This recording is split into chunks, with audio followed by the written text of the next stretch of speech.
Eleições 2018, escolha Aratu e confirme a maior cobertura política de um processo eleitoral já vista na Bahia. 70 horas de conteúdo exclusivo, entrevistas, sabatinas e debates com os principais candidatos aos cargos eletivos que nós vamos escolher no dia 7 de outubro. Hoje, na sequência de sabatinas com os candidatos ao governo do estado, temos o representante do MDB, o senhor João Santana. Ele já foi ministro da República e hoje postula ser governador da Bahia. Senhor João Santana, seja bem-vindo a Aratu, ao Linha de Frente. É um prazer imenso estar aqui com vocês e agradecendo antecipadamente, a TV Aratu pela oportunidade que está dando a todos os candidatos, porque do ponto de vista prático, não houvesse a televisão e os rádios, não haveria campanha política. 35 dias é uma piada. Então, eu agradeço antecipadamente a oportunidade que a PV está me dando. Perfeito. O candidato João Santana, como todos os outros candidatos, de forma democrática, de forma cidadã, vai ter 30 minutos para colocar suas ideias ao escrutínio, à apreciação popular, para que nós possamos escolher bem no dia 7 de outubro. Ao meu lado, temos a presença ilustre dos jornalistas Matheus Carvalho. Ele é gerente de jornalismo da Aratu, é um dos grandes especialistas na editoria de política na Bahia e no Brasil. Matheus, que bom que você está aqui hoje. E temos também o João Pedro Pitombo, jornalista da Folha de São Paulo, representando esse importante veículo de comunicação do Brasil, que é parceiro da Aratu e do Aratu Online no projeto Linha de Frente. A partir de agora, reloginho na tela, dona Camila, vamos ter 30 minutos para ouvir as propostas do candidato João Santana. Eu começo perguntando o seguinte: o senhor tem uma larga experiência na política, o senhor já foi ministro, o senhor já foi deputado, já foi secretário, o senhor tem uma militância muito forte no MDB e agora, a uma altura dessa da vida, o senhor se submete de novo a uma eleição difícil, uma eleição acirrada, uma eleição sem muitos recursos e que fatalmente o senhor vai ser questionado, e já foi questionado, a respeito de Gedel Vieira Lima, Lúcio Vieira Lima e 51 milhões de reais em dinheiro apreendidos em um apartamento. O que é que motivou o senhor a encarar esse desafio? Em primeiro lugar, eu não encarei o desafio pelo problema que atingiu os Vieira Lima. São meus amigos, seria um canalha se eu dissesse aqui que não eram meus amigos, há 35 anos. Aliás, eu os recebi no MDB. Eu tenho 50 anos de MDB. Antes só fui do Partido Comunista. A ditadura me botou para correr, eu corri, quando eu voltei, encontrei a Arena MDB, entrei no MDB, estou aí até hoje há 50 anos. Então, eu seria um canalha se eu dissesse aqui que não sou amigo deles. Lamento profundamente o que está acontecendo com eles, embora nem eu, nem você, nem ninguém possamos dizer que eles são culpados, porque o processo não transitou em julgado, há uma série de fatores que dizem que eles estão em julgamento. Então, se eu acho que se forem culpados, ou se for culpado, Gedel, por exemplo, que seja punido. Se não for culpado, infelizmente, nada reparará essa pecha que foi lançada contra eles. Agora, eu diria a você o seguinte: quando me faz essa pergunta, você é um jovem e um rapaz inteligente. Ninguém faz essa pergunta a não ser como se fosse uma casca de banana, para o sujeito escorregar. Não é? E outra, a maioria das pessoas, não me refiro a vocês, mas a maioria das pessoas, principalmente na imprensa, quando faz essa pergunta, tentando, digamos assim, me vincular de alguma forma a, digamos assim, a infelicidade que aconteceu com o Vieira Lima. Eu só estou dando um exemplo ultimamente, para não conversar muito sobre o assunto, porque o meu assunto aqui é governo do Estado. Olha bem, eu fui ministro do presidente Lula no segundo mandato. Fomos a maior execução orçamentária. Qual o valor, qual o montante? Alguns 60 bilhões, nós executamos 40 bilhões mais ou menos. Saímos da categoria bronze para a categoria diamante, segundo os órgãos especializados em finanças na época. Apliquei 17,8 bilhões em obras e 21, 22 bilhões em financiamentos via Sudene e Sudã. Presta atenção. Eu estava lá ao lado de Gedel. Depois de Gedel saiu, eu fiquei como ministro.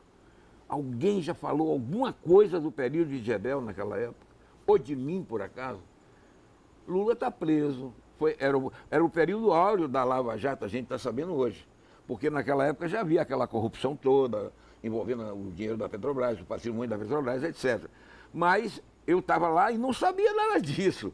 E não pratiquei absolutamente nada. Ao par de 12 aninhos, me desculpe, de 12 cargos públicos que eu exerci, de prefeitura, de secretário de prefeitura de interior, a presidente de URBS, presidente de UBASA, superintendente de INSS, um mundo de cargos que eu exerci, nos quais eu sempre me ouvi bem, porque nunca puxei saco de ninguém, nunca pedi para ser nomeado, e sempre cresci. Quer dizer, saí do interior, fui até ministro de Estado. Não é? Então, eu acho que achavam que eu estava fazendo alguma coisa boa para me dar essa oportunidade.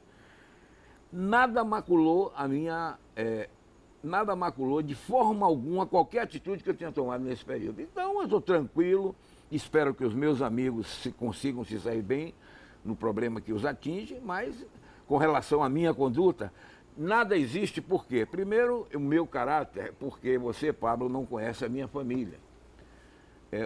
Uma das poucas coisas que na minha família é inquestionável é trabalho e dignidade. Pelo menos um membro dessa família eu conheço e esse membro está de parabéns. Espero conhecer todos os outros. Agora, só completando essa pergunta, porque diferente de uma casca de banana, eu acho que foi muito mais o seguinte: o senhor, com essa reputação, com a vida tranquila, distante da política, entra numa empreitada dessa justamente no momento em que o grupo político ao qual o senhor faz parte está mais fragilizado, né? Eu acho que vocês estão... Não é uma grande encrenca, não? Não, eu acho que vocês, de modo geral, a imprensa na Bahia estava muito enganada com relação ao MDB. Primeiro, nós não somos Gebel Vieira Lima e eu. Nós somos 94.433 filiados no estado da Bahia. É a maior filiação partidária. Podem consultar o TSE. Segundo, será que 94.431, olha bem, apenas 2 conseguem atrapalhar a vida de 90? Então, mas é um dos principais líderes. Tudo bem, mas na Bahia eu também já fui presidente do PMDB antes. Sou hoje, mas já fui antes. Já teve Rômulo Almeida, já teve Rui Bacelar, já teve Nilo Coelho, já teve João Almeida, já teve... Viu? Já teve um amigo que chegou ali, eu saudei. Viu? Então... Ney Bandeira já teve no MDB, não? Já. Não teve. Se não teve, andou conosco. Foi farinha do mesmo saco durante muito tempo. Junto. No tempo de Valdir, no tempo de Nilo, etc. Então, repare. Então, o que eu quero dizer é isso, é que eu não aceitei ser candidato, porque eu queria ser candidato. Eu sou militante político. E militante político do MDB é como torcedor do Bahia, torcedor do Flamengo. Quer dizer, a gente torce pelo partido, a gente gosta do partido, entende? Então, eu tinha 12 cargos públicos em 28, 30 anos, sei lá, sem nenhuma indignidade, com muito trabalho e muito crescimento. Guardei e conquistei aí inúmeros conhecimentos para poder dizer, por exemplo, para você ter uma ideia, eu vou só citar a Secretaria Nacional de Infraestrutura Hídrica. Meu orçamento era 3 vezes maior do que o orçamento do Estado da Bahia na época. Eram 60 bilhões contra 20 bilhões do Estado da Bahia. Então, eu já administrei financeira e economicamente 3 vezes a Bahia. Naquela época, em 2010, até 2010. Então, mas tem muita gente, candidato João escute Santana, bem, eu já fiz... seduzido por essas altas cifras. Eu sei, querido, mas ouça, eu já administrei isso, ouça bem. E, ao longo desse tempo, os meus companheiros me convenceram de que, sendo eu um político do MDB, puro sangue do MDB, nativista do PMDB, nunca questionei, nunca me imaginei, nunca tergiversei em minha conduta política no MDB. Em sendo eu um homem digno, em sendo eu um homem experiente. E aí vem um terceiro item, um quarto item, me perdoe, eu posso passar até por cabotino, mas não sou modesto falso. Eu conheço profundamente os problemas da Bahia. Profundamente, micro-região por micro-região, pessoas por pessoas, técnicos por técnicos. Solos por solos, geografia, história, cultura, tudo da Bahia. Parece até que ao longo da minha vida, eu já escrevi até livros sobre isso. Então parece até que ao longo da minha vida eu estava sendo preparado. Então os companheiros viraram para mim e disseram, pô, você não tem mancha, é ficha limpa. Você é digno, você é bom companheiro de partido, ou é bem bom partidariamente. Tem uma experiência de governo incrível. Você conhece profundamente a Bahia, João, tem que assumir. No atual momento é quase um ato de sacrifício pessoal. Não acho, eu acho até mais uma experiência, porque a gente morre aprendendo, não é verdade? O jornalista Matheus Carvalho, o jornalista João Pedro Pitombo irão perguntar ao candidato João Santana, terá os 30 minutos aqui preservados, mas agora, se for possível parar o cronômetro, por favor, se não for possível, a gente vai dar esse tempo, porque acaba de chegar em primeira mão, os veículos nacionais ainda não têm essa informação. Uma pesquisa de opinião feita pela XP Investimentos. Tem como colocar na tela, se puder, já ajuda bastante. Não está ainda está em na inglês, mídia. Não ainda... está na mídia, viu, Matheus Carvalho? Pode colocar aí na tela, pronto. Em inglês, se a eleição fosse hoje, em quem você votaria? Espontânea, Ney Bandeira.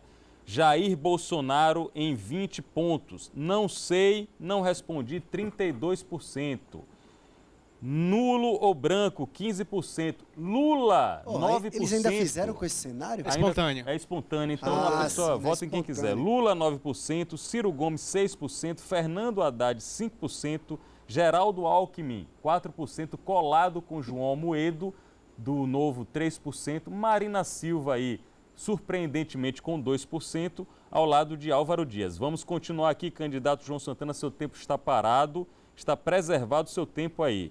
Se as eleições fossem hoje, em quem você votaria, aí já não mais de forma espontânea?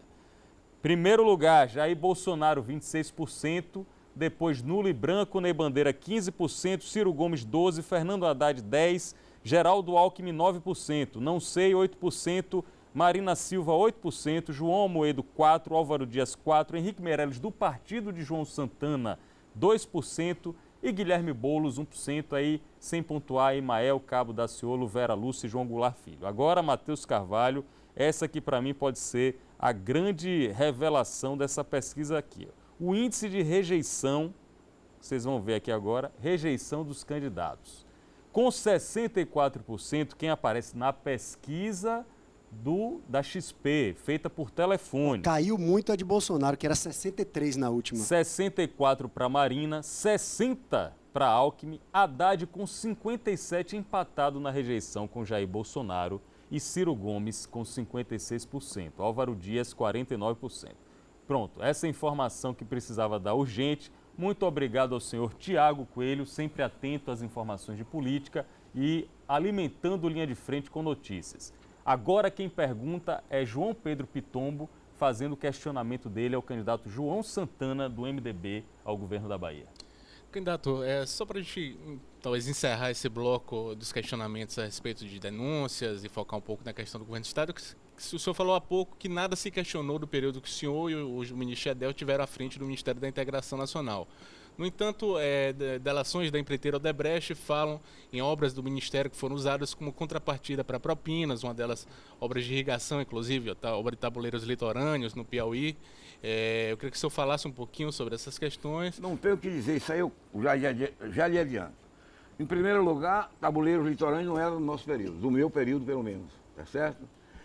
Segundo, eu não tive qualquer gestão sobre tabuleiros litorâneos. Era uma obra que estava empacada, com problemas exatamente de suspeita de superfaturamento, tá certo? Estava lá, mas muito antes de nós, 3, 4, 5 anos. Eu me lembro bem que quando eu estive no Piauí a primeira vez, o pessoal veio a mim, etc. Eu digo, bom, depois que vocês resolverem a vida de vocês, a gente encara isso. Mas eu nem encarei porque no meu período o tabuleiro litorâneo não significou nada. Está entendendo? Eu posso licitar e também eu não gostaria porque o tempo de candidato a governador vai embora, né? Mas eu poderia lhe dizer assim, por exemplo, eu lhe respondo qualquer coisa sobre a obra da transposição, erroneamente chamada de transposição. Tá? Por que erroneamente? Porque não é transposição, você não vai tirar o Rio São Francisco de um lugar para o outro, você vai fazer uma tomada d'água, o nome certo é integração de bacias hidrográficas.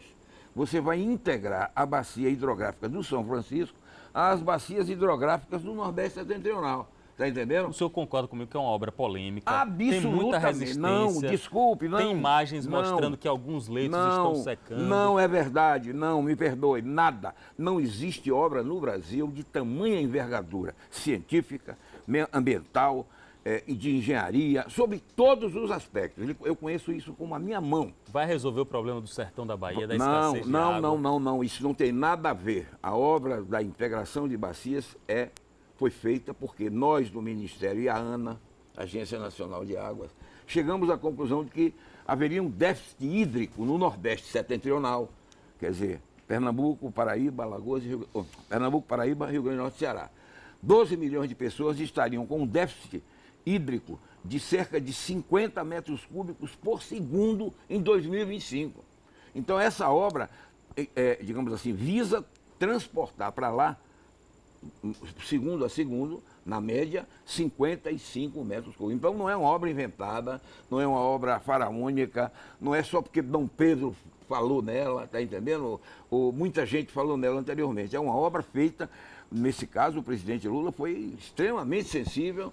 E outra coisa, nos chamou para tirar a obra do papel, tá certo? O candidato Ciro Gomes, então anterior ministro da Integração, anterior a Gedel, reivindica para ele essa eu vi obra. hoje de manhã, olha, eu não quero malhar com o Ciro Gomes Ele aqui. reivindica, ele disse que é uma obra dele. O Ciro Gomes foi ministro, presta atenção. Antes do ministro Gedel, nós tivemos um ministro não sei o que, Brito. Uma pessoa até que não era muito conhecida. Era um técnico. Durante um ano. Antes desse ministro teve Ciro. Ciro Gomes, nos preâmbulos, digamos, nas primeiras arrumações, etc., ele participou, ele queria a obra. Agora, no dia que ele chegou na obra com o presidente Lula, tá certo? A expressão dele, quando ele viu a captação que nós estávamos fazendo na barragem de Itaparica, a grandeza da obra e a viabilidade da obra, levantou os braços assim, no mirante que tínhamos lá para eles verem, levantou os braços. Eu sabia, ainda disse um nome feio, que isso poderia acontecer. Quer dizer, ele torcia pela obra, defendia a obra, mas ele não deu um prego na obra. Quem deu o primeiro prego na obra foi o ministro Gedel. E quem carregou o prego da obra foi João Santana.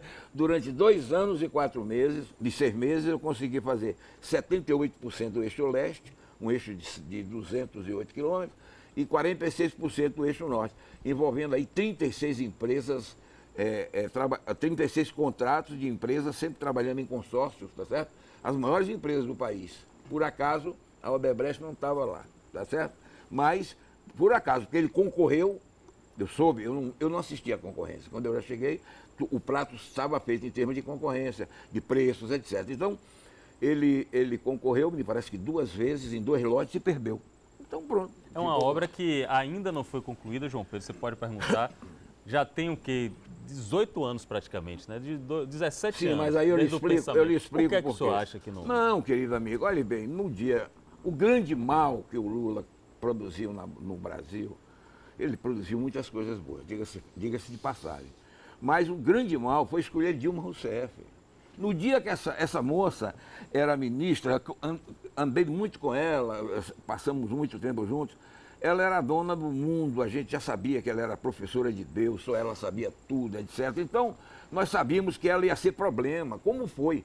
A obra do São Francisco, que ela, quando me cobrava, primeiro como secretário, depois como ministro, isso, a obra do presidente.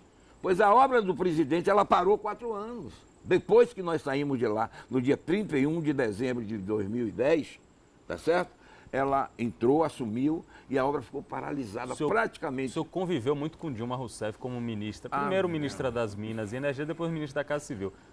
Qual a virtude que Dilma Rousseff, todo mundo que senta nessa cadeira, critica ferozmente Dilma Rousseff? Alguma virtude essa mulher tem que ter. Qual a virtude que essa mulher tem? Ter sido amiga de Lula e Lula ter sido não fascinado é uma grande virtude. Pelas ideias dela. Não, entenda bem. Não é uma virtude para fazer alguém presidente da República. Ô Pablo, no dia que você chegar aqui me dizendo, no dia que você chegar aqui discutindo comigo sobre essa estrutura que está montada para me questionar, ou para me... Como é?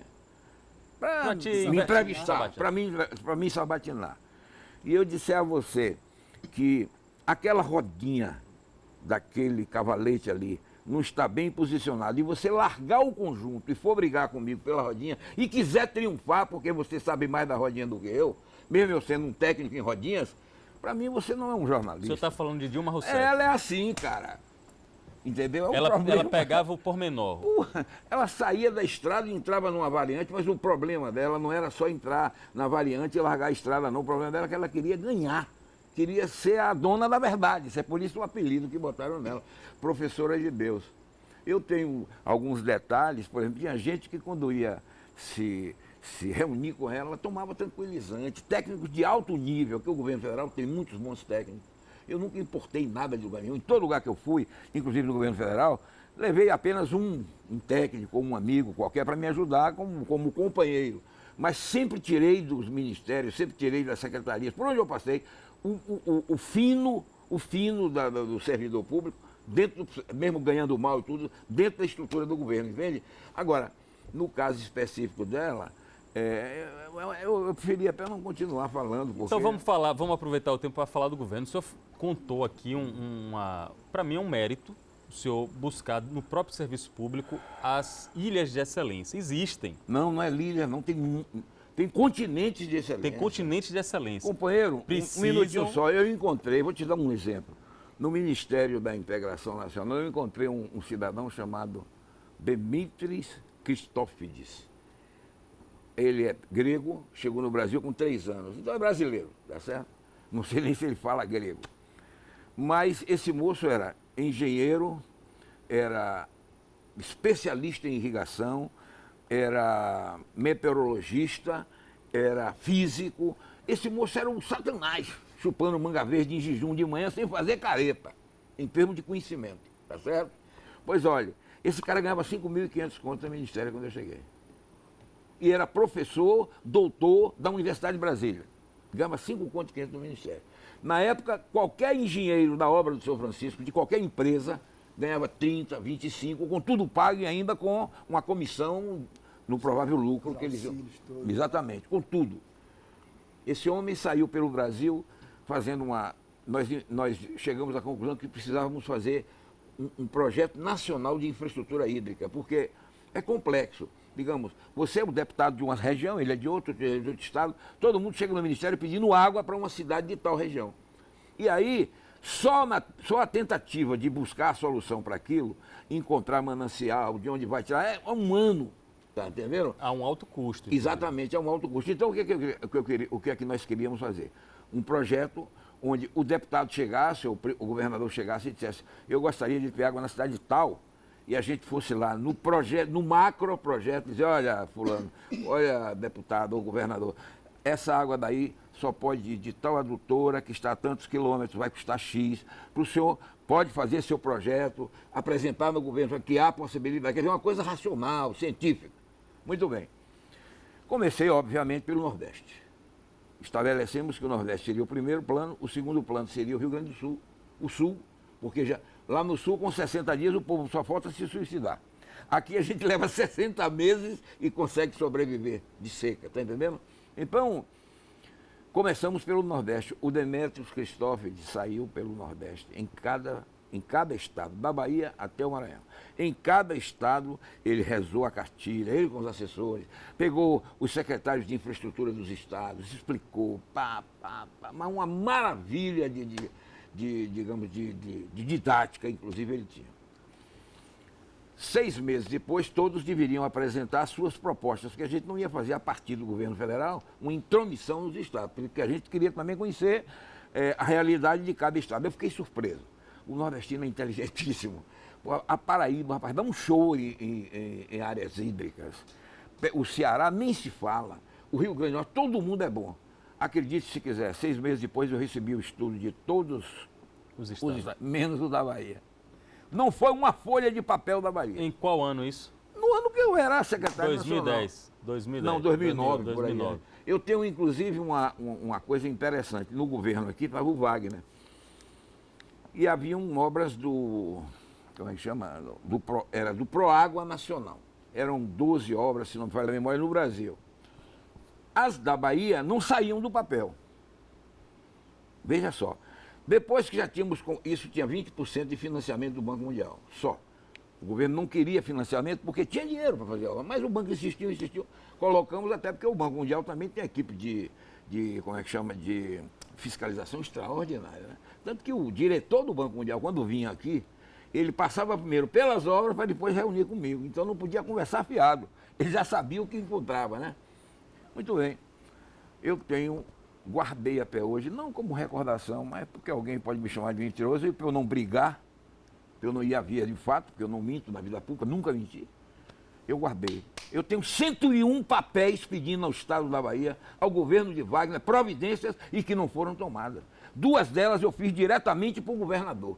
Uma entreguei pessoalmente em Brasília, estava Fernando Schmidt do lado de Fernando Receba, que era o chefe da Casa Civil. Civil, e o outro eu vim entregar aqui em Salvador. E por último, Financiamos a obra, não concluímos as duas, ficou quase concluída, mas com algumas pendências ainda.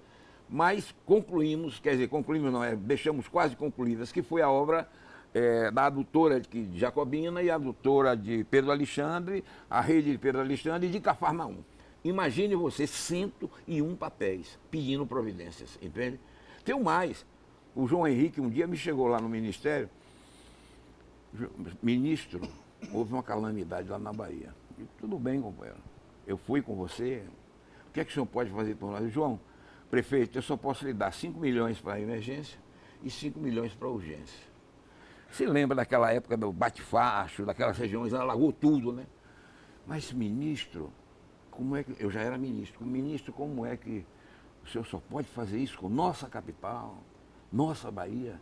Eu digo, João, aí eu já tratei de João, porque eu gosto dele, respeito ele, mas, João, como é que eu posso lhe mandar? Você tem uma reivindicação da ordem de 100 milhões. Eu tenho 118 milhões na tua mão há um ano e você não gastou um centavo. Como é que eu vou mandar dinheiro para a mesma coisa? E por acaso, para os mesmos problemas. Aí ele olhou para um lado, olhou para o outro, virou para o secretário na época dele, era Zé Evaldo, Zé Evaldo, né? Evaldo Jorge. Evaldo Jorge, ele é bom, eu gosto dele.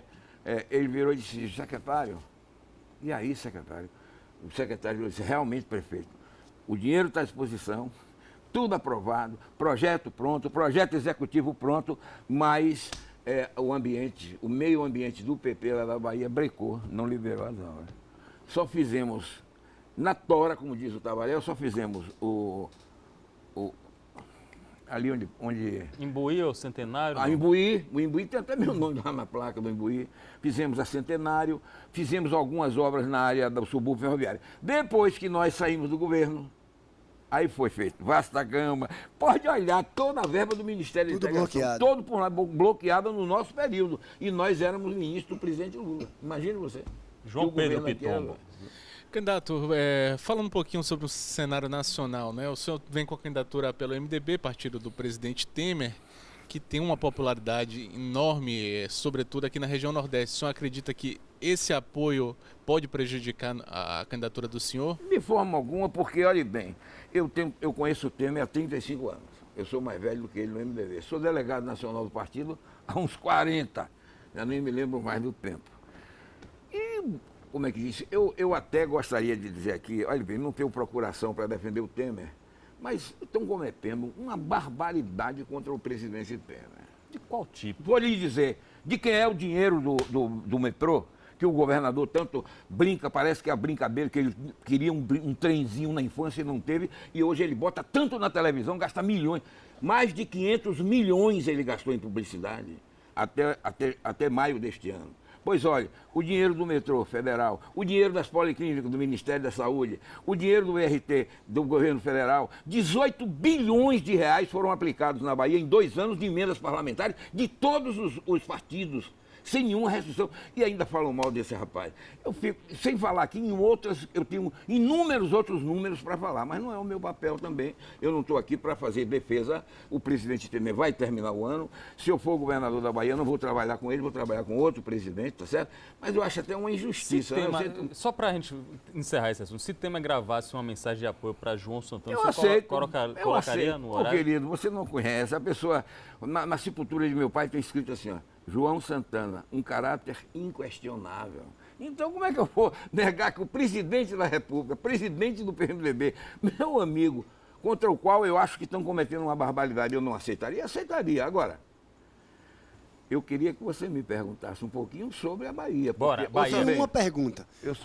Uma pergunta singela que pode dar margem para respostas mais sofisticadas. O governo Rui Costa está mais para Dilma ou está mais para Lula? Ah, se tivesse para Lula era uma beleza, porque o Lula conseguiu, com a ajuda do nosso querido candidato Meirelles, que para mim é o mais preparado de todos, chegou agora, porque ele nunca foi político, né? Ele sempre foi técnico. Ele já foi deputado. Não, mas sem nenhuma expressão na época. Né? Depois disso ele já foi banqueiro internacional, banqueiro nacional, etc. Então, repare, com a ajuda, o Lula conseguiu criar um mercado interno. Havia uma crise internacional. Quando é que um país capitalista é poderoso? Os Estados Unidos, por exemplo. mais poderoso do mundo. Porque ele absorve 83% do que produz na agricultura e 85% do que ele produz na área industrial, internamente. Lá o João Pedro, o garoto João Pedro, lá é orientado, instigado até, na hora que uma televisão apitou, joga fora e compra outra para fazer circular a riqueza. Chama-se modelo de consumo de massas. É o único modelo na área capitalista. A partir daí vem o imperialismo. Eles, com o poder que têm, vão para os países mais pobres para imperializar, para dominar economicamente. Muito bem. Pois olha, eu fiz a variante, me desculpe. Rui Costa, Sim, é Lula ou a Dilma? pergunta que você falou. Então o Lula conseguiu, de determinada forma, eu paguei esses dinheiros todos que eu falei aqui, rapaz, nunca o Ministério do Planejamento rejeitou, nunca uma rubrica foi negada. Todo mês eu pagava 250, 300 milhões de reais, cara. Entende? E nunca me disseram que não tinham dinheiro. E onde é que o governo Rui Costa está pior, na sua opinião? Não, em tudo. Vou lhe dizer por quê. Primeiro, ele cometeu um crime gravíssimo. Ele, como Wagner, e me perdoe agora, e outros, não tratou da economia da Bahia.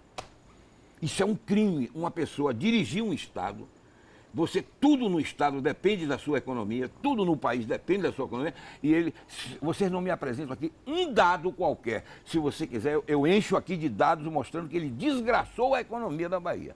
Primeiro. Segundo, o pior governador para os servidores públicos da Bahia de todos os tempos. De todos os tempos. Eu teria 16 itens para mostrar aqui a vocês, um a um, para provar que ele é o pior governador nessa área. Bom, agora, eu digo a vocês que eu pretendo reduzir ao máximo com o desemprego. Porque eu resumo todas as infelicidades na Bahia, a maior infelicidade é o desemprego. Né?